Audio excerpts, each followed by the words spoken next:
My name is Linda Leibel, and I serve as president of the Board of Trustees of the Unitarian Universalist Church of Spartanburg. Thanks for joining us today.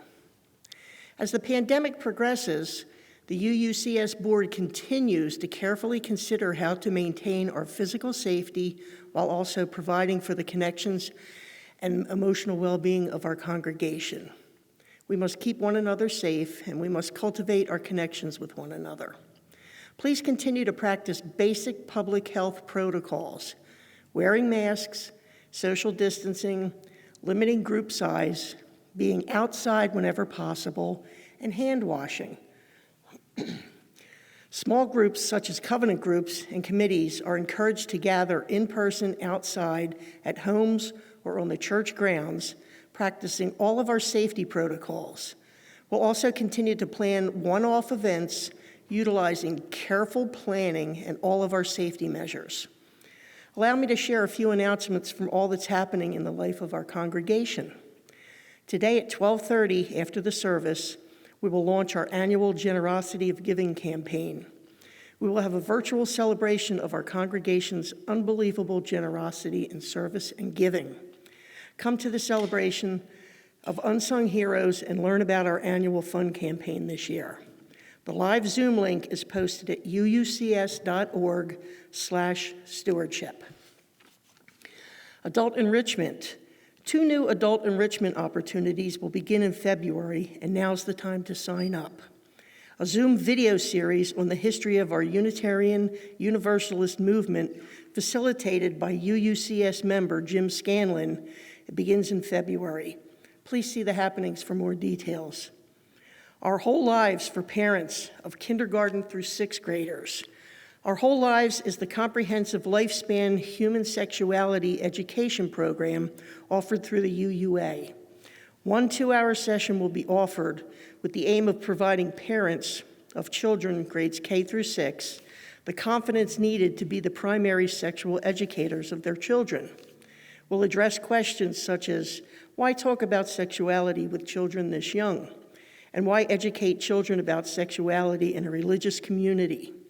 The program will be co-facilitated by Sybil Argentar and UUCS Director of Religious Education, and Jim Scanlon, our OWL-trained elementary facilitator. Attend one of two of the sessions, either Sunday, February 7th, 2 to 4, or Saturday, February 13th, 2 to 4. To enroll, contact Sybil. What an amazing congregation this is. Especially in times like these, we need each other. Thanks for being a congregation of care. Thank you for being part of the congregation today. And happy birthday, Cara Dowling.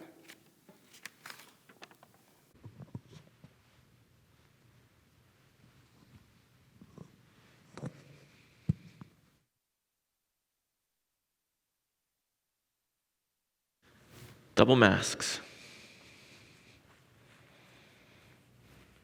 It's unbelievable that we are at this point in this pandemic, and now we're being advised to wear not 1 mask, but 2. I want to welcome you to this congregation, and I want to thank everybody for all the things that you're doing to take care of yourselves, to take care of each other. That's what we're talking about today, how we take care of each other. And in the strain of this time, thank you for being people who care and who take care of each other. You know, even in these difficult times, there are wonderful things that are happening.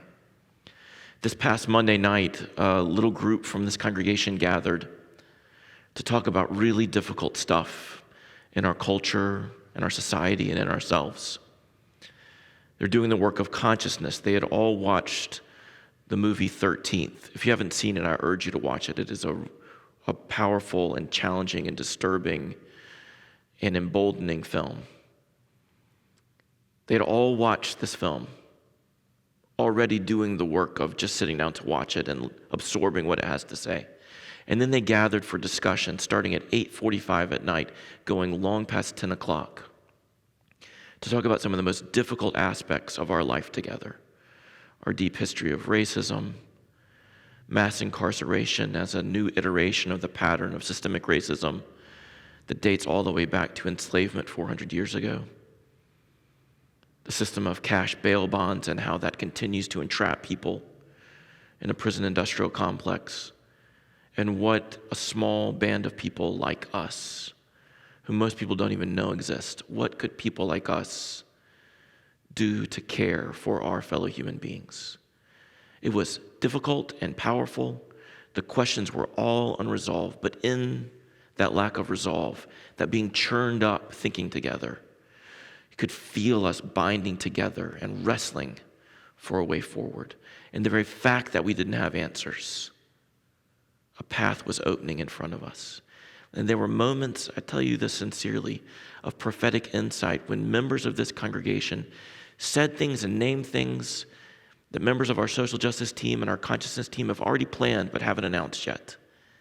Confluence of minds and spirits seeking a better way. So I want to urge you to watch 13th. And even more than that, I want to urge you to join us next Sunday for another one of our congregational dialogues at 12:15 after this service on February 7th.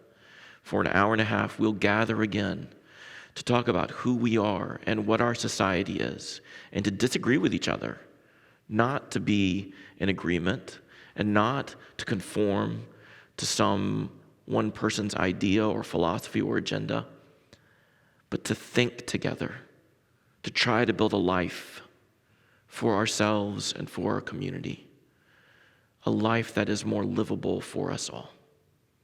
I want to urge you to join us, especially if you're uncomfortable with what I'm saying. Please come. Next Sunday at 12:15. This service is a special service. In it, we will welcome new members. Some of the people who will join the church today have come to know our congregation only in time of pandemic. Some of our new members don't even live in this city or this county or this state. They know us through a virtual format. Some who will join us today have never even been inside this beautiful facility. And yet they are very much a part of the life and work of this congregation. They bring their energy to be a part of us. And so I want to invite you right now, as you watch, to go to the link on the YouTube page or on the church's webpage at uucs.org and click on the order of service. We post this every Sunday. You can always see the lyrics to the hymns and the readings, and all of these are cataloged. They're all there. But I want to ask you for this Sunday especially, go to that link right now while I'm talking. Open up that document and just have it ready. Because as we do when we are in person, so we will do today virtually. We are going to read the vows of membership. And if you are a part of this congregation already, a member of this congregation already, I want to urge you to read those vows of membership that are identified for this congregation. And if you are joining the congregation today, if you are becoming a new member, I want to urge you to read the parts that are identified for new members. You will see that we are going to stand here to represent the congregation and our new members. And we are going to read those parts representatively. I want to ask you, wherever you are and whenever you're watching this, to join us. In these difficult times, it is wearing so heavily on us all. We feel it. We're having to double mask. But we can still connect. We can defy these distances of space and time. We can defy the brokenness of our presence with one another. And we can do really hard work, transformative work about our society and about ourselves, about justice and injustice, and about building a community where each of us belongs. So in the hope and the power of that connection across all that separates us, please click on the order of service and be prepared to reach out across space and time, to connect with and welcome our new members. Because we are a team and we are expanding and we are doing work to build a world where every one of us belongs. Thank you for being here today.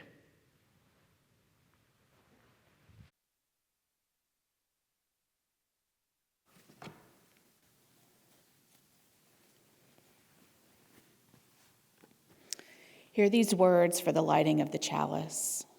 They feel so accurate, so important in these days as we are approaching a full year of living with this global pandemic that has been so very difficult for so many. I'm so grateful for this community and the ways in which we show up for one another. Spirit of community, in which we share and find strength and common purpose. We turn our minds and hearts toward one another, seeking to bring into our circle of concern all who need our love and support. Those who are ill, those who are in pain, either in body or in spirit, those who are lonely, those who have been wronged. I invite you to take a moment and say the names of those to be remembered, either out loud or just in your head.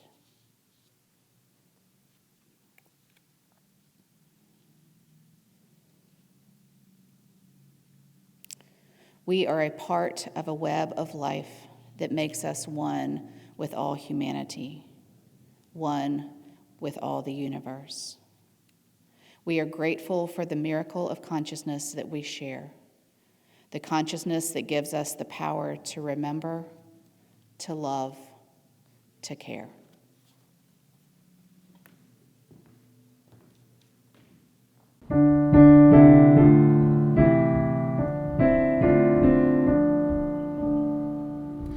May I be filled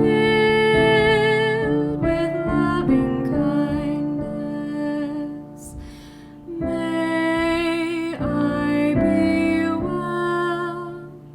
May I be filled with loving kindness. May I be well.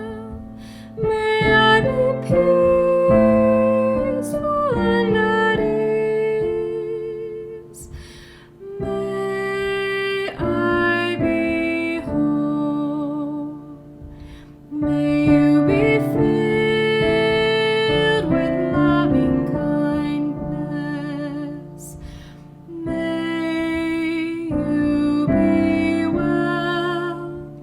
May you be filled with loving kindness. May you be well. May you be peaceful and at ease. May you be whole. May we be filled with loving kindness.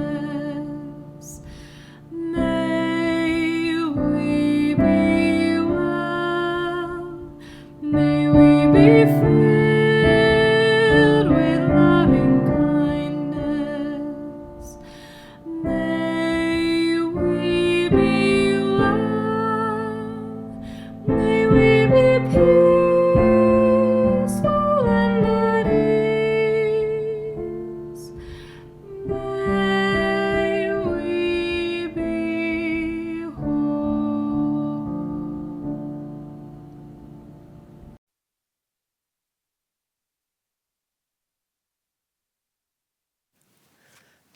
Good morning. My name's Deb Williams, and I serve as the chair of the membership committee here at UUCS. As many of you have been here on a new member Sunday service, we always invite our members to come up and introduce themselves and give a brief statement on what this place means to them and why they've decided to join. We'll have a few videos after I read the names of all the folks who have joined us since our last new member recognition Sunday, which has been more than a year ago now.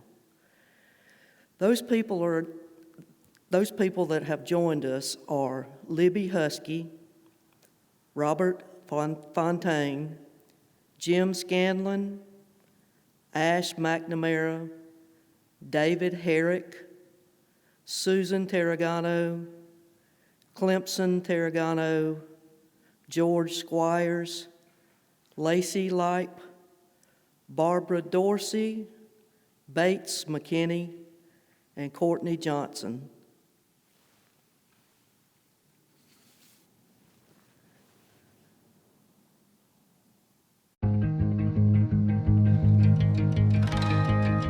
Hi, everyone. My name is George Squires, and I'm here in Harrisonville, North Carolina, and I am thrilled to have become a member of this congregation. This is a congregation that is full of love, compassion, and full of social justice. It's a place where you can be you, and it also challenges you to be more than what you can be. And that is something I want, where I can make a better self of me and make a difference in this world, to leave this place a better world than it was before. And I am thankful for this fellowship and the communion and the love that is shown here to me and to the wonderful pastor. My name is Bates McKinney, and this is Walter, and I am interested in being a member of UUCS because I visited with Amber Pennington, loved the covenant, and felt like this was my church home. And after a year of visiting with you guys virtually and participating in the social justice activities, I would be honored and humbled to be a part of your community. Thank you. Hi, my name is David Herrick, co-founder of the Laughing Warrior Brigade, and I am so grateful for being part of this church. Hi, my name is Ash McNamara of the Clan Dragon Bass, one of the co-founders of Laughing Warrior Brigade. My reluctant friend here is our kitten Sharpie. I will let her flee. I am so grateful to be able to join this church. In our covenant group, just this past week, someone spoke about what they love the most about this church is that they don't know, they can look around and not know what anyone believes. And I replied that I can look around and know that everyone believes that me and my family have an essential right to exist. And I'm so, so thankful to be a member of a community that believes that and affirms that. And I'm so grateful to join this community. Thank you so much. I'm Jim Scanlon. I've been attending UUCS for a year and a half now, and I come to you as somebody who already identifies as Unitarian Universalist. I look around and I see the love that members are pouring into building the loved community, and I want to be a part of it. In my time here, I've gotten involved by being a member of the Thursday evening covenant group, attending Wednesday evening meditations, by being a member of the Committee on Ministry, and chairing the newly formed Adult Enrichment Committee. You inspire me. Thank you. As Scott has already invited you, please click on the link for the order of service and read with us your part in the vows of membership between the new members and the current members of this church. We, the members of the Unitarian Universalist Church of Spartanburg, joyfully welcome you as once we were welcomed ourselves. We pledge to support you on your journey, as we hope you will support us in our own.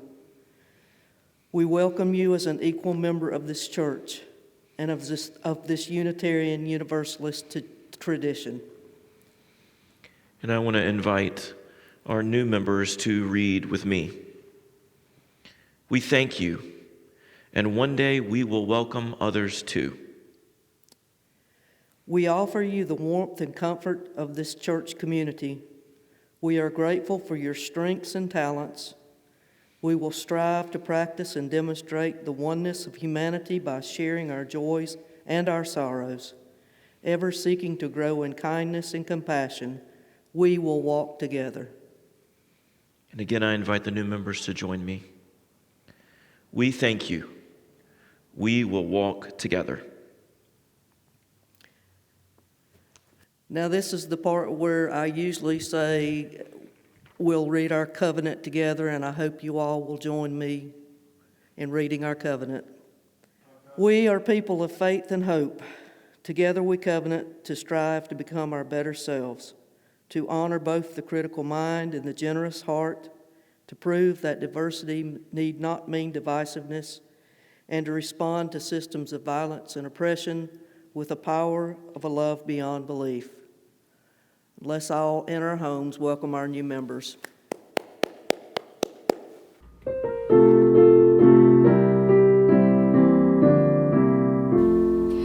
We are people who seek, we are people who care, we are people who hope, we are people who dare.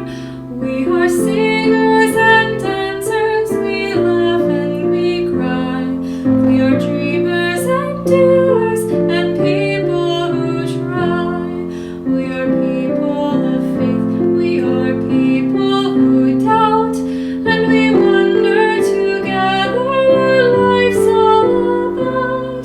Now we gather each week in this one special place for our time of communion, our moment of grace. We are parents and partners, we are children and youth. We are thinkers and feelers and speakers of truth. We are helpers and healers and keepers of light. And we pray for the courage to stand for the right. And we pray for the wisdom to know right from wrong, to be honest and upright, committed and strong. We are friends and companions, we're people who give, and we love one another as long as we live. So come into our circle and join in our song. We will give you our hearts and a place to belong. We'll be happy to see you, just come as you are, and we'll help you catch hold of a dream or a star. We will offer you friendship, we'll offer you joy, we will give you acceptance the world can't destroy. So take part in our fellowship, join in our search, and you'll always be welcome, for this is your church.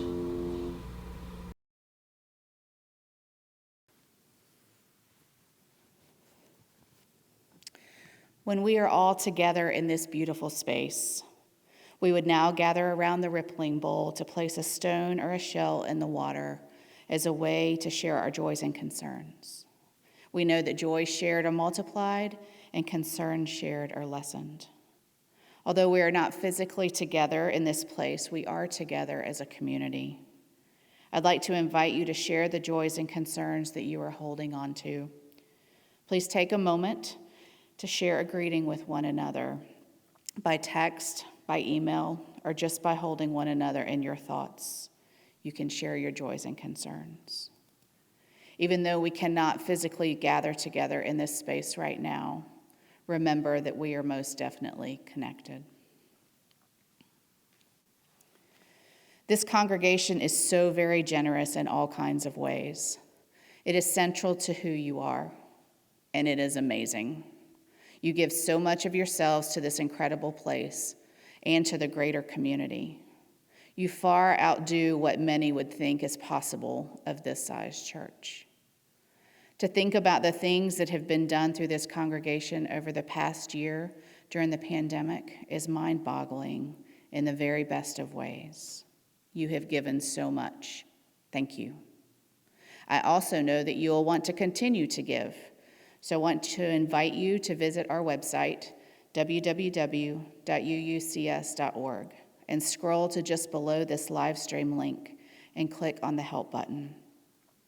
Here you'll find the many ways that you can join in the work of this congregation in helping each other and our neighbors through this global pandemic and beyond. Here you will see ways in which you can give. Give of your financial resources, your time, and your talents. When we each share our gifts through this place, we help create the world that we know is possible, a world that is better for all of us. Let us continue to give generously.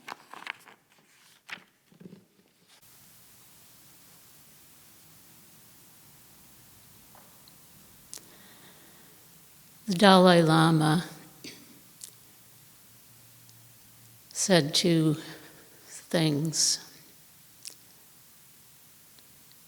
He said, "Be kind whenever possible." And he said, "It is always possible." Then he grinned and winked. In this spirit, let us share a loving kindness meditation together that we have been practicing this past month. First, we express love for ourselves. May you be free of suffering. May you be at peace. May you know the joy of your own true nature. May you be healed. May you be a source of healing for all others. May you know love. Now we express love for someone for whom we care.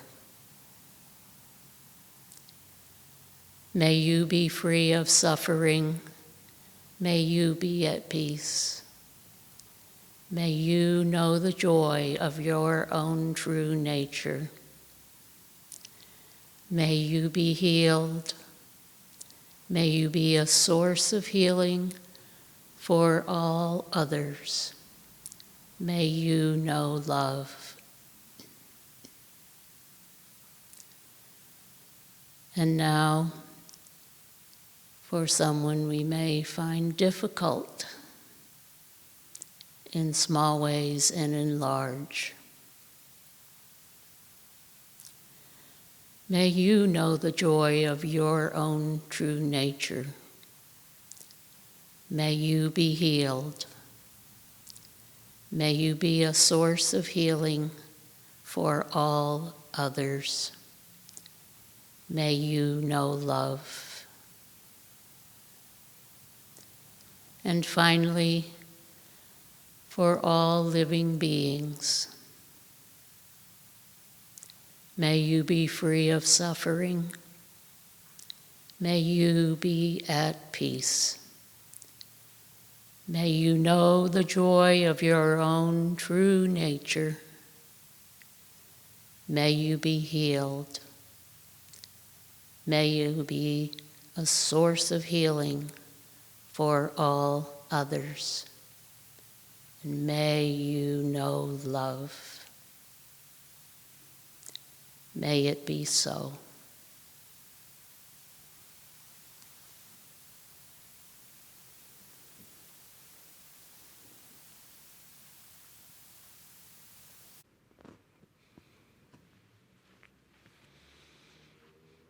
I want to thank Judy Allen for gracing us with this meta meditation, this loving kindness meditation. For the last 4 weeks, she's come to guide us in this. It's been a beautiful way to begin the new year. Challenging and hopeful in the best ways. Thank you so much, Judy.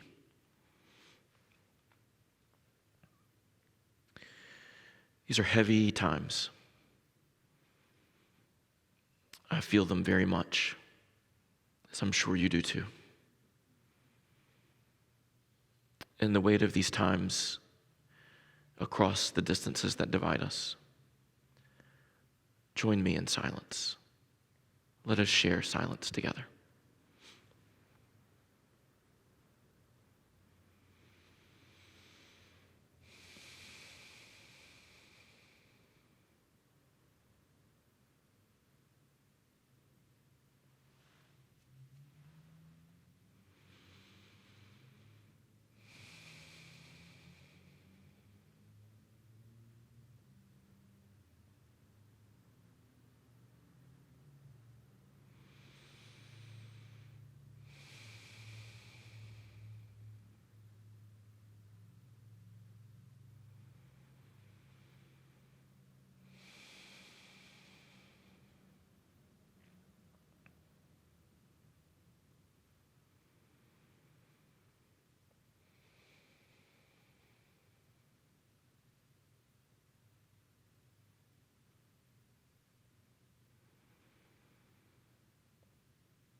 A community of care. This week, someone, a very active member of our congregation, was in conversation with me. We were talking about all that is going on and all that we are trying to do, ways that they can connect. And in the course of that conversation, they expressed concern for me. They said, last Sunday when I watched the video of the service, you looked really tired. You looked exhausted. And I'm worried for you. I appreciate that very much, just the expression of care. It goes so far to know that people are concerned for us and that watch for us. And when we don't have that, the loneliness and the isolation and the pain that we feel can compound rapidly. I was exhausted last Sunday. They were right. They read my face and my bearing very accurately. On Saturday, I'd spent all day working in the yard with my wife and my children. It was a wonderful day, chilly, but we got a lot done. Yard work before the spring. And as the sun was setting and dusk was falling and the sky was darkening,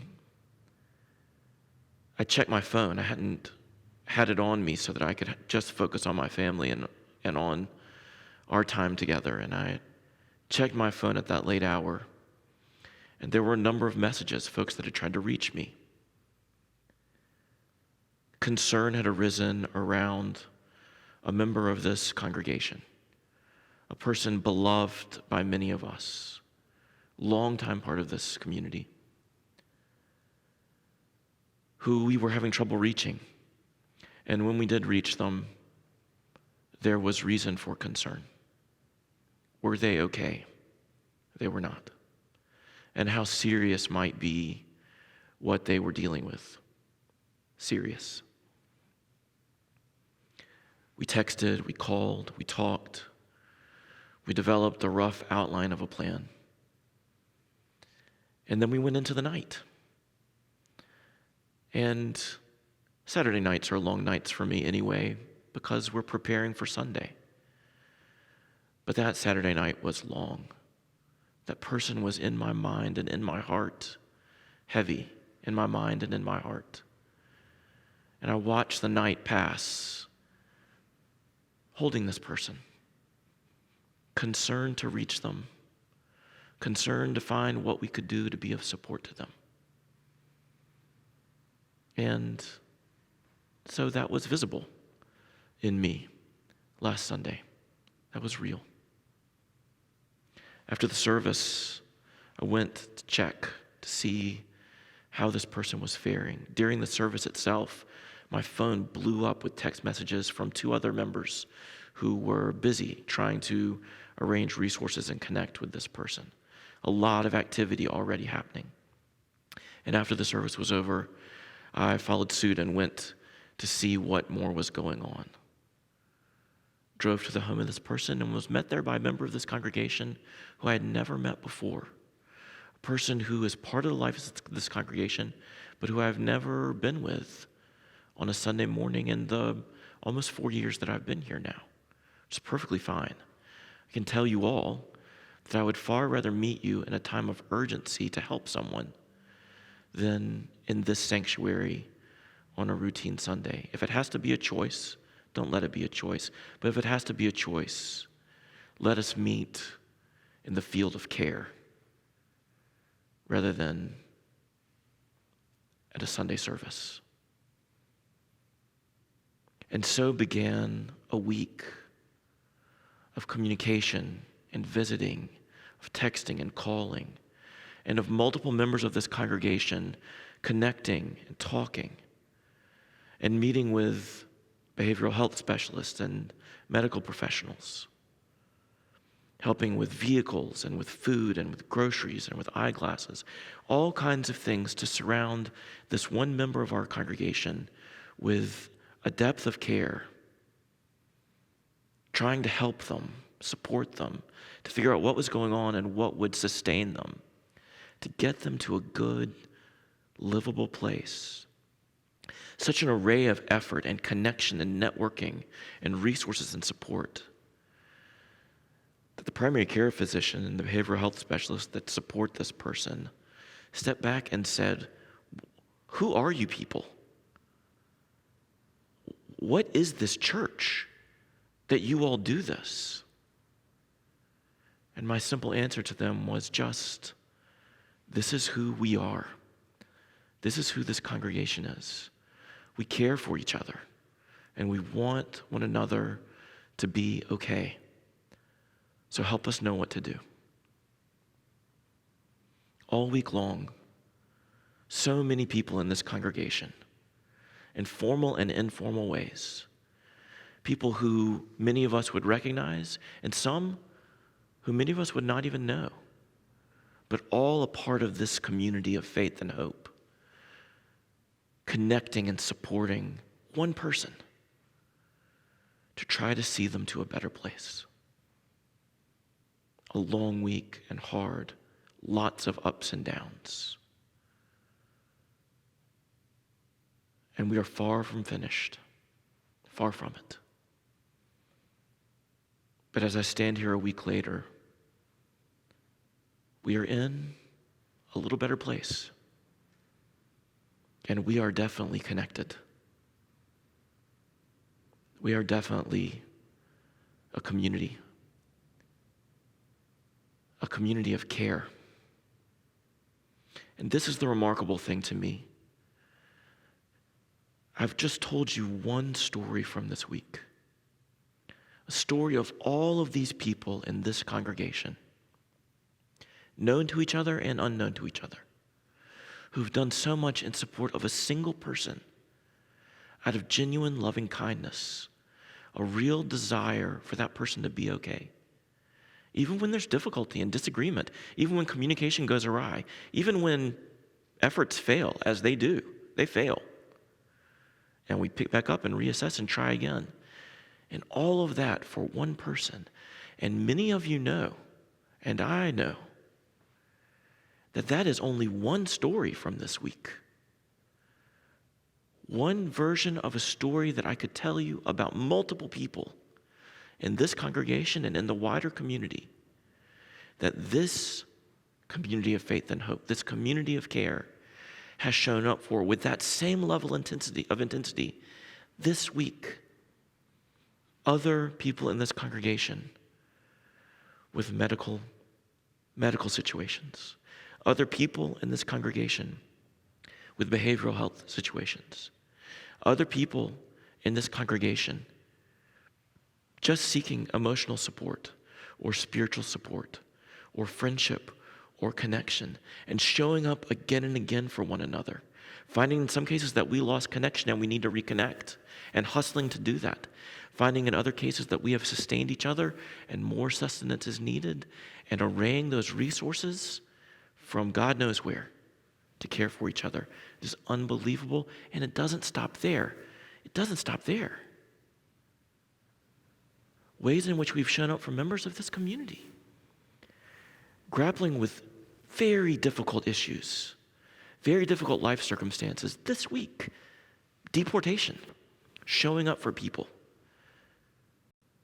Eviction, showing up for people. Addiction.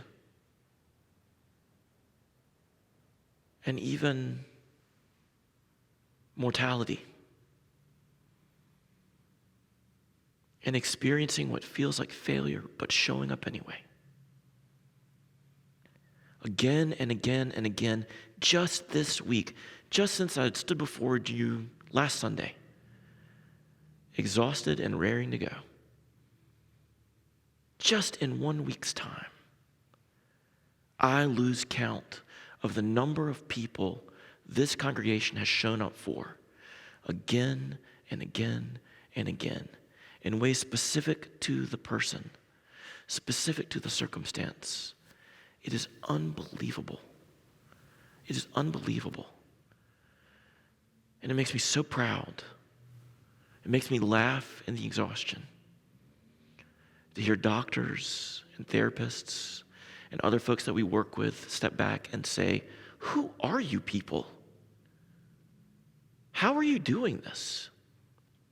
We've never seen a congregation do this level of work on behalf of an individual before." And while they say those words, my phone blows up with ways we are helping more and more and more. Take just a moment to breathe the miracle of that.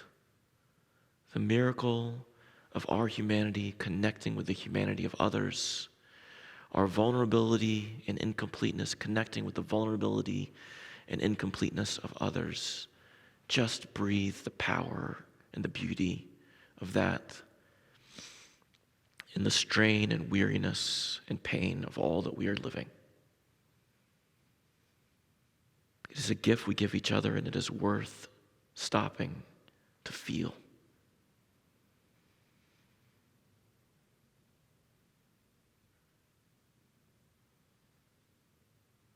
All month, we've reflected on loving kindness. And more important than any of the meditations, we have practiced the loving kindness meditation at the hands of Judy Allen. A practice that we don't have to believe in.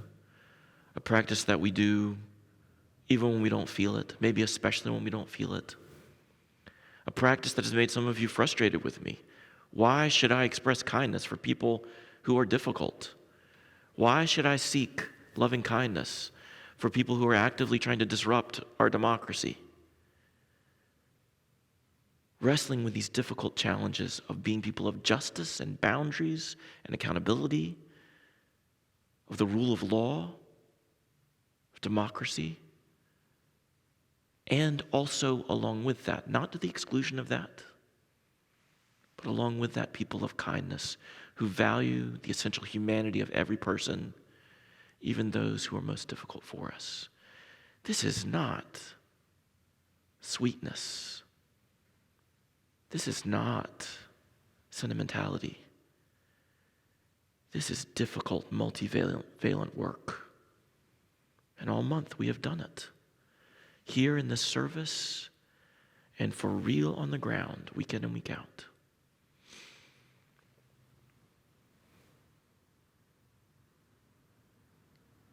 practice of loving kindness, it is a vaunted theological tradition in religions around the world. But fundamentally, it is a practice of every day. We can write magisterial works. We can speak eloquent reflections, all that to the good. But what matters is the work of getting up every day and, to the best of our incomplete and sometimes failing ability, offering loving kindness over and over again to one another. And the more we do that with one another, connecting with one another and supporting each other, building a community of care for ourselves and for the world, the more it works, the more it's not based on feeling or preference, not even based on friendship, but simply who we are and how we show up in the world. It's an ongoing process, evolutionary, forever renewed, a choice we make each day, and therein lies its power, the unfolding ability that we develop to care, and the power of that in the world that needs it so much and finds it in such scarcity. When we show up with that abundance, people feel it, and it invites them into the work.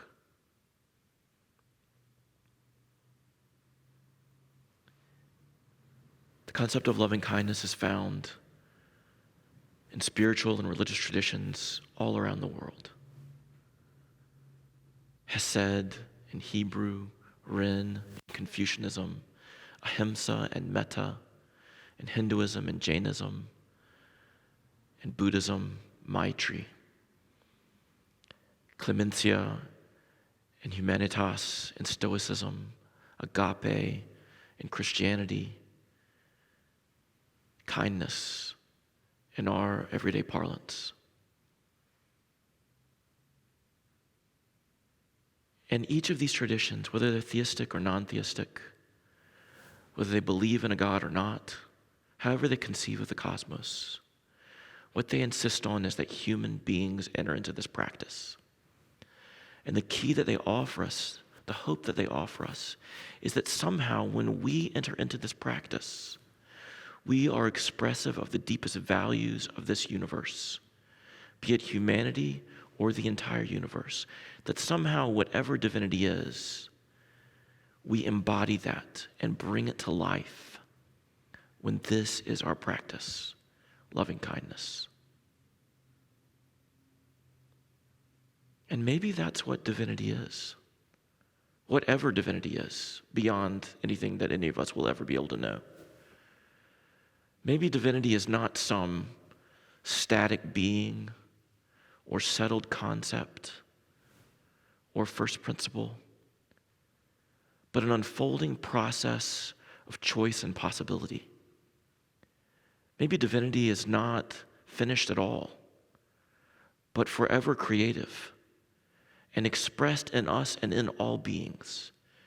And that when we choose this deepest thing, as our wisdom traditions urge us to do, this thing we don't want to do often, that we must summon ourselves to do, when we answer that calling from conscience or from cosmos or from wherever it comes, maybe that itself is the unfolding process, the endless evolution and generation of divinity itself, if we are evolutionary. And our best selves are forever evolutionary. And the universe that we inhabit forever expanding. Why not whatever is deepest and best within and beyond all names also?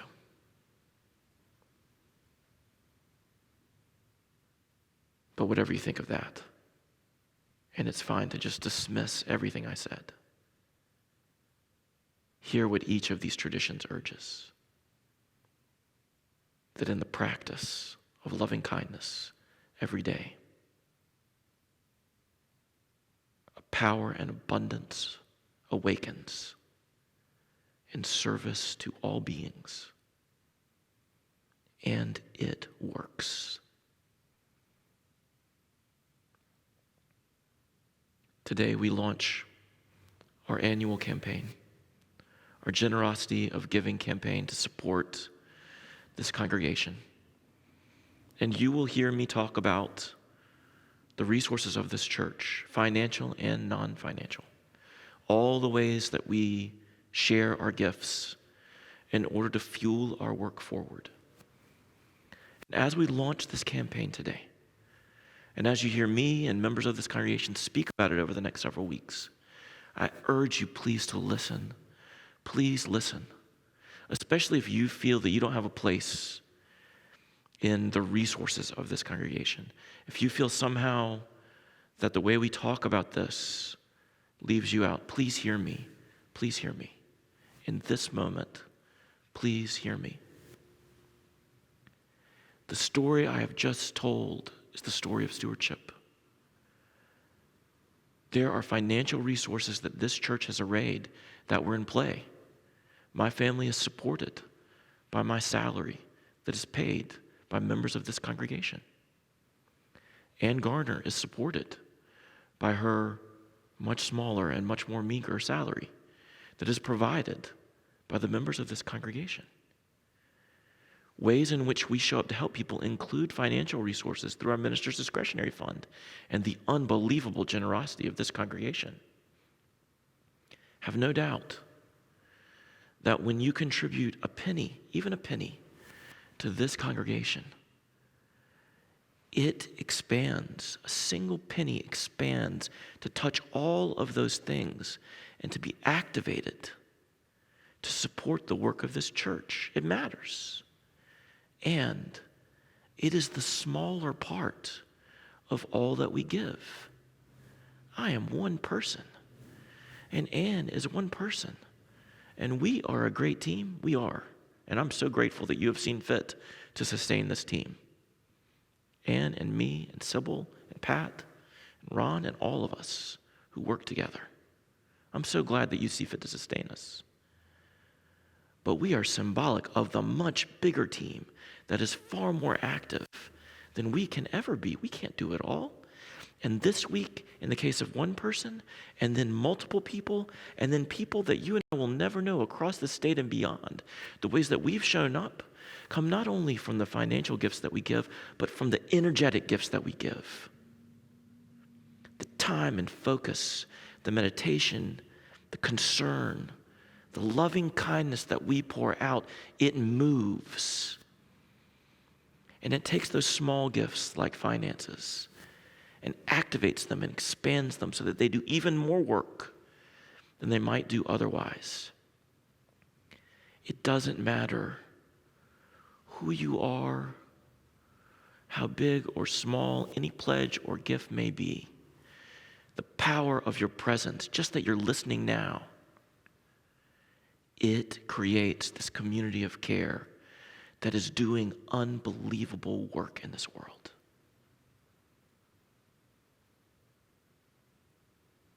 Resources, financial and beyond financial, which are in far greater volume and number. They are just energy. And when we join together to make loving kindness real in this world, whether there is divinity outside of it or not, when we embody that aspiration of divinity in our essential, incomplete, often failed humanity, when we do the work of loving kindness, hard, challenging work, no matter what we feel, we create a flow of energy that makes care real in the world. and people feel it. They live by it. It keeps them alive. It may one day keep us alive. And it draws more and more people in to create the community of care that is the heart of this church. We've done the hard work of this meditation. And I want to give you a last word of brilliant news, a moment of lift in the middle of these cold, difficult days that we are living. It's too perfect. It sounds too good to be true. But I need for you to know this. All month, we have done the loving kindness meditation, metta, in the Pali of the Buddhist scriptures. And there is a member of this congregation, a member of this community of care, whose name itself is metta. I'm not kidding. We have a member of this congregation whose name is metta. And I've shared with them before that the name means, in Pali, loving kindness. A single person in the heart of this church. This person is in the heart of this church, bearing for all of us the gift of their name, metta. Metta is alive within the heart of this church. But as you know from the story I told, it's not just in one person. We have another member of this church whose name is Ren, the meaning of loving kindness in Chinese out of the Confucian philosophy. And I've shared with them that this name that they have chosen for themselves, Ren, which they chose purposefully to eschew violence and warfare, that it means loving kindness, humanity, humaneness in Chinese culture, the lifeblood of that culture. One person named Metta, one person named Ren, these people symbolically bearing for us living, loving kindness in our congregation, so that we know for every one of our names,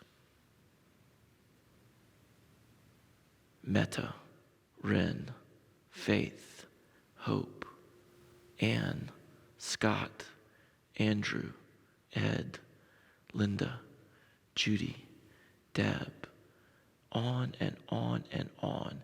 Every name and the life that it shows. The flow of energy to create a community of care. We are doing something in the world unbelievable.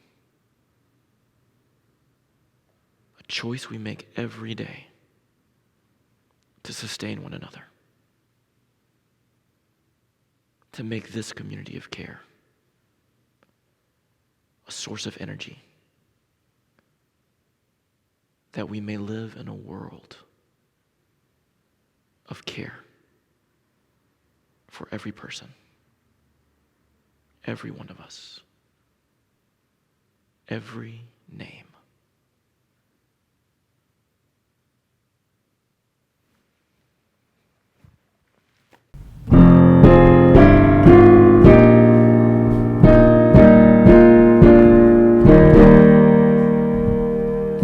We would be one as now we join in singing our hymn of love to pledge ourselves and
Hear these important words again.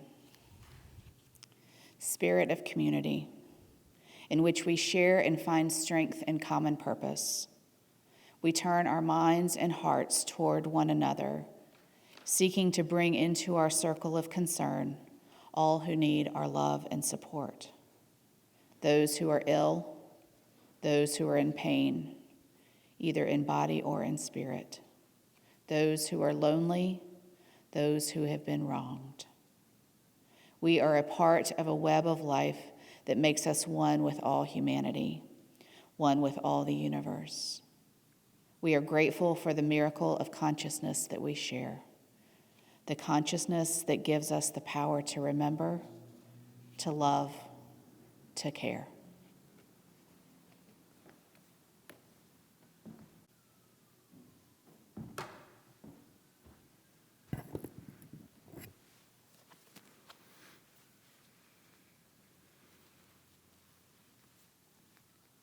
Every day,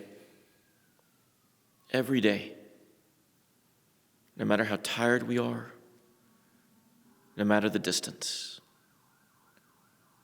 we care. And we are building a world for all.